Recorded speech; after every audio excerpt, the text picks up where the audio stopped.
ایرانی قیادت کے ساتھ عراقی سربراہ صدام حسین جیسا سلوک کرنے کا پلان اور ایران کو عراق بنانے کی تیاری، یہ وہ خبر ہے جو اس وقت عالمی دنیا کے منظرنامے پر زیر گردش ہے۔ اس بارے میں عامر رضا سے بات کرتے ہیں کہ یہ بیان کس کی طرف سے آیا اور یہ کیوں آیا۔ عامر بھائی، ایک بہت اہم بیان آیا ہے اور اس میں اس بات کی نشاندہی کی گئی ہے کہ امریکہ کی جانب سے یہ پلان کیا جا رہا ہے جو انہوں نے عراق کے ساتھ کیا وہی ایران کے ساتھ کیا جانا چاہیے۔ سب سے پہلے تو یہ بیان میری طرف سے آیا تھا۔ اگر آپ کو یاد ہے تو میں نے کہا تھا کہ عراق میں یہ بہانہ بنا کر یہ ٹوٹے تھے یا ٹوٹ پڑے تھے تمام یورپین اور امریکن اقوام کہ اس کے پاس بہت بڑے اسلحے ہیں، اور میں نے آپ کو یاد ہوگا کہا تھا کہ بیچارے کے پاس T-52 ٹینک نکلے جو دوسری جنگ عظیم کے بعد کی ٹیکنالوجی تھی، اور وہ ٹیکنالوجی اس کے کسی کام نہ آئی۔ دیکھیں اب یہ بات وہی بات جو میں نے کہی تھی، وہ اب بین الاقوامی ایٹمی توانائی ایجنسی جو ہے IAEA کے محمد البرادعی جو اس کے سابق سربراہ ہیں، انہوں نے بھی وہی بیان بات کی کہ ایران کو عراق بنانے کی سازش کی جا رہی ہے، یعنی ان کے خیال سے کہ عراق کی طرح سے ہی ایران میں جو ہے مداخلت کی جائے گی۔ جس طرح صدام حسین کو پھانسی دی گئی تھی، اسی طرح ایرانی سپریم کمانڈر کو سزا دی جائے گی، یا وہاں کے جو اسلامی انقلابی کونسل ہے اس کے لوگوں کو سزا دی جائے گی، اور بڑا جو بہانہ بنایا جائے گا ایٹمی نیوکلیئر توانائی کا بنایا۔ بالکل، انہوں نے یہی بہانہ بنایا تھا کہ عراق کے پاس کیمیکل ہتھیار ہیں، اور اس کا بہانہ بنا کر عراق پر چڑھائی کی، اور چڑھائی کرنے کے بعد عراق کو جو ہے نا نیست و نابود کر دیا، صدام حسین کو گرفتار کر لیا، اس کو پھانسی دے دی۔ مجھے لگتا ہے کہ یہ سارا پلان ایران کی طرف شفٹ ہو رہا ہے۔ دیکھیں یہ پلان شفٹ ہونے کا یہ ایگزیکیوٹ ہوگا اور کامیاب ہوگا نہیں ہوگا، اس پر میں ڈیٹیل میں بات کر لیتا ہوں، لیکن آپ نے بالکل ٹھیک نشاندہی کی کہ یہ کہا گیا تھا کہ اس کے پاس کیمیکل ویپنز ہیں جس سے دنیا میں بایولوجیکل وار شروع ہو جائے گی، اور وہ اتنے خطرناک ہیں کہ اس کے ایک جنرل کا نام انہوں نے انٹرنیشنل میڈیا نے کیمیکل علی رکھا ہوا تھا۔ بالکل بالکل، وہ مارا بھی گیا بیچارہ، اور اس کا نام انہوں نے کیمیکل علی، کہ یہ جناب کیمیکلز کا ماہر ہے، اور یہ جو میس ڈسٹرکشن کے میزائلز ہیں بنا رہا ہے، اور جس میں پوری دنیا ڈسٹرائے جو ہے وہ ہو جائے گی۔ اور اسی کا بہانہ بنا کر امریکہ نے یورپین اقوام، جن کی تعداد اس وقت میرا خیال ہے تقریباً 18 سے 20 تھی، ان کو اکٹھا کیا تھا، اور وہ اس پر چر دوڑے تھے۔ عراق کو شکست ہوئی کیونکہ عراق جو تھا کمزور ملک تھا۔ کمزور ملک کیوں تھا؟ عراق کمزور نہیں تھا، عراق دنیا کی 5ویں بڑی فوجی طاقت تھی۔ یہ تھی سے مراد میری یہ ہے کہ اس امریکن حملے سے پہلے ہوا یہ کہ عراق کے صدر صدام حسین نے امریکہ کی پراکسی وار ایران کے ساتھ شروع کی۔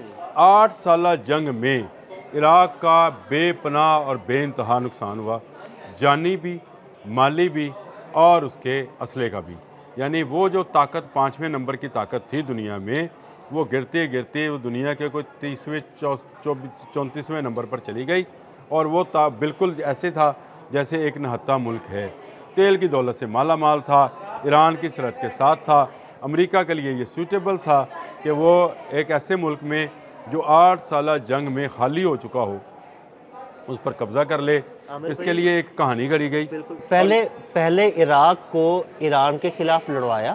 جو میں نے آپ سے کہا عراق نے پراکسی وار لڑی تھی امریکہ کی۔ ہاں بالکل، عراق کو ایران کے خلاف لڑوایا، جب عراق کمزور ہو گیا تو اس پر قبضہ کر لیا۔ اب دیکھیں اس کا امریکہ ابھی جو ہے اس کا میں یہ سمجھتا ہوں کہ اس کا اکاؤنٹ جو ہے وہ صحیح نہیں ہے، یعنی اس کا اندازے جو ہیں ایران کے متعلق غلط ہیں۔ دیکھیں عراق 8 سالہ جنگ کے بعد نکلا تھا، اور ابھی سٹیبل نہیں ہوا تھا، ابھی کھڑا نہیں ہوا تھا کہ اس پر امریکہ سمیت دوسری یورپی اقوام جو تھی وہ آ گئی، کیا کہہ کر کہ اس نے ایران کے خلاف جو ہے کیمیکل ہتھیار استعمال کیے تھے۔ اچھا، وہ کیمیکل ہتھیار اس کے پاس کیسے آئے تھے، کس نے استعمال کرائے تھے، اور کیا اس پر یہ آیا تھا؟ یہی وہ بین الاقوامی ایٹمی توانائی ایجنسی کے سربراہ سابق سربراہ جو ہیں محمد البرادعی، ان کا بھی یہی موقف ہے۔ اب وہ ایران نہیں ہے۔ دیکھیں ایران اس جنگ کو، جو 8 سالہ عراق ایران جنگ تھی، اس سے نکلے ایران کو لمبا عرصہ ہو گیا۔ ایران مسلسل پابندیوں میں رہا۔ ایران کے لیے 2 آکسیجن پوائنٹس تھے، آکسیجن سلنڈرز تھے، رشیا اور چین۔ انہوں نے آہستہ آہستہ ایران کو اس قابل کر دیا کہ وہ اپنی ٹیکنالوجی خود ڈیولپ کرنے کے قابل ہو گیا۔ اگر آپ کسی کو کسی جگہ بند کر دیں تو اس کی کہتے ہیں کہ سوچ کے دروازے جو ہیں کھل جاتے ہیں، تو ایران کے سوچ کے دروازے کھل گئے. ایران نے اپنے آپ کو فوجی سطح پر مضبوط کیا. اب یہ وہ عراق کی والا معاملہ نہیں ہے.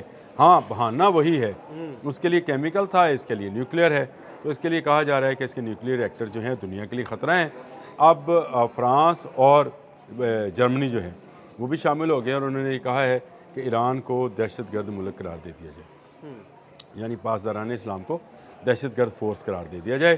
یہ پوری دنیا میں اپنی پراکسیز کے ذریعے بد امنی پھیلا رہے ہیں. تو وہ بہانہ بالکل محمد البرادی کی بات بالکل ٹھیک ہے کہ بہانہ وہ عراق والا ہے، لیکن ڈونلڈ ٹرمپ کو سوچنا چاہیے یہ عراق نہیں ہے. یہ میں نے پچھلے ولاگ میں جو عراق والا کیا تھا اس میں نے یہ بات کی تھی، یہ ایران نہ وینزویلا ہے نہ یہ عراق ہے، یہ ایران ہے.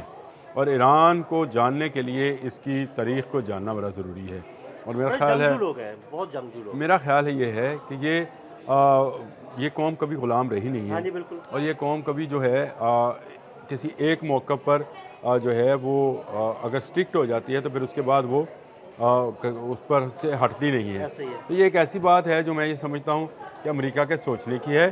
امریکہ میرا خیال ہے اگر یہ اندازہ کر رہا ہے کہ یہ جنگ عراق والی جنگ ہوگی تو یہ غلط اندازہ ہے. دیکھیں عراق امریکہ کا اتحادی رہا تھا، رشیا سے دور تھا، چین سے دور تھا. اس زمانے میں جب 8 سالہ جنگ تھی، ایک طرف امریکن اسلحہ چل رہا تھا، ایک طرف رشین اسلحہ تھا، اور رشین اسلحہ ایران کے پاس تھا. ٹیکنالوجی وہاں ٹرانسفر ہو رہی تھی. لیکن عراق کے پر جب امریکہ اور یورپین چڑھ دورے تو نہ اس کے پاس رشین سلنڈر موجود تھا نہ چائنیز سلنڈر موجود تھا. تو اسی لیے وہ بیچارے صدام حسین صاحب جو تھے وہ زمین میں بنکر میں چھپے ہوئے تھے، جہاں سے نکال کر ان کو عید الاضحیٰ والے دن، یعنی اس دن جب لوگ سنت ابراہیمی کی قربانی کر رہے تھے، اس دن اس کو سزائے موت دی تھی. یاد رکھنا چاہیے امریکہ کیا کیا کرتا رہا ہے اس دنیا کے ساتھ. یہ یاد رکھیں، یہ ایران ہے، یہ عراق نہیں ہے. یہ ایران ہے، یہ وینزویلا نہیں ہے. یہاں پر صدارتی محل میں صدر سویا ہوا نہیں ہے، جاگ رہا ہے.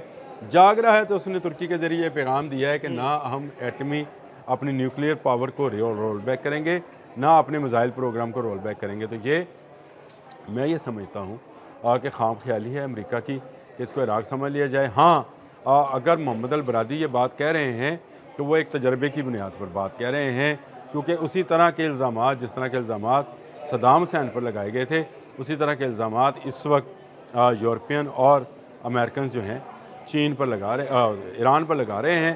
لیکن یاد رکھیں اب وہ یورپین یونین نہیں ہے، ٹوٹ چکی ہے. آج برطانیہ جو اس یورپ کا ایک بڑا ملک ہے وہ چین بیٹھا ہے. اس کا مطلب یہ ہے کہ امریکہ جو ہے وہ یہ بات بھول جائے کہ اس کو اتنی بڑی فورس ملے گی، اتنے زیادہ ممالک ملیں گے کہ وہ چڑھ دوڑے گا ایران کے اوپر. سب سے پہلے اس کو اگر ریزنٹمنٹ ملے گی تو میں یہ سمجھتا ہوں نیٹو میں سے ملے گی، کیونکہ نیٹو کا رکن ملک جو ہے ترکی وہ اس سے انکار کرے گا، اور یہ انکار جو ہے یہ امریکہ کے لیے میرا خیال ہے زیادہ سخت ہوگا. پہلے ہی مڈل ایسٹ میں جو اس کو سبکی کا سامنا کرنا پڑا کہ انہوں نے اپنی جو ہے تمام اڈے جو ہیں ایران کے خلاف استعمال کرنے پر بندی عائد کر دی. ان سارے تناظر میں دیکھیں تو مجھے لگتا ہے کہ شاید مس کیلکولیٹ کر رہا ہے ڈونلڈ ٹرمپ کہیں نہ کہیں. وہ ایران کو عراق کے ساتھ مکس کر رہا ہے. ایران وہ 8 سالہ جنگ والا ایران نہیں ہے. ایران نے اس کے بعد بے پناہ پابندیوں کے ساتھ ساتھ بے پناہ تعلقات میں بحال کیا ہے. دیکھیں اس کے بعد ایک تو اس کی جو تیل کی ٹیکنالوجی تھی نا، وہ ساری کی ساری رشین ریفائنریز کے اوپر ہے، امریکن ریفائنریز کے اوپر نہیں ہے.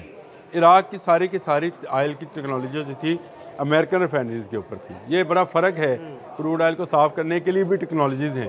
رشین الگ ٹیکنالوجی ہے، امریکن الگ ہے، عربک الگ ہے. ہر تیل کو، ہر برینڈ کو صاف کرنے کا الگ الگ جو ہے پلانٹس ہیں.